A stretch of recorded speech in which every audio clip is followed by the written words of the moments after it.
আর জামাতের ভয় পেয়ে কোনো কিছু করিয়েন না। ফিডা কোনো কথা নাই, কোনো কথা নাই। কি হবো, ফাঁসি দিব? ফাঁসির কোনো কথা দরকার না। ইনশাল্লাহ ভালো থাকেন। আসসালামু আলাইকুম ওয়া রাহমাতুল্লাহ। সর্বোচ্চ দায়িত্ব থাকে ছাত্রদল যুবদলের। মূল দল তারা আউটসাইড হ্যান্ডেলিং করবো, কিন্তু মূল নেতার সাথে থাকবো তারা, যারা ছাত্রদল আছে যুবদল আছে তারা। তারা নেতাকে স্কোর দিয়ে পুরো ইউনিয়ন ঘুরে, আমরা ওটা আশাবাদী ইনশাল্লাহ। আর কি কথা হচ্ছে যে এখন অনেক প্রভাকাণ্ডা ছড়াচ্ছে যে মৈনক চৌধুরী 6 পাবে না 10 পাবে, গফুর মিয়া পাইতো না মৈনক চৌধুরী পাইবো, এগুলা দিয়ে কেউ কান দিবেন না। এগুলা জামাতের ফেক আইডি।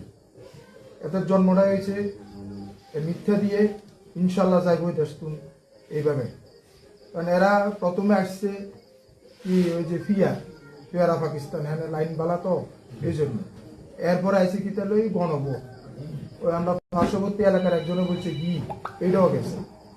ইনশাল্লাহ ফেব্রুয়ারি নির্বাচনে তারা আমাদের এই এলাকা থেকে বিতরিত হোক, এটা আমরা ইনশাল্লাহ সবাই জান প্রান্তে কাজ করি।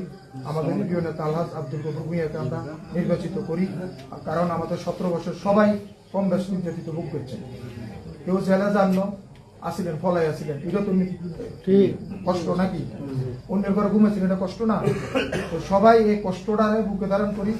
আমরা ফেব্রুয়ারি নির্বাচনকে আগে রাখি, সবাই শক্ত হাতে ইনশাল্লাহ নামেন। আর জামাতের ভয় পেয়ে কোনো কিছু করিয়েন না। ফিডা কোনো কথা নাই, কোনো কথা নাই। কি হবো, ফাঁসি দিব? ফাঁসির কোনো কথা দরকার না। ইনশাল্লাহ ভালো থাকেন। আসসালামু আলাইকুম ওয়া রাহমাতুল্লাহ।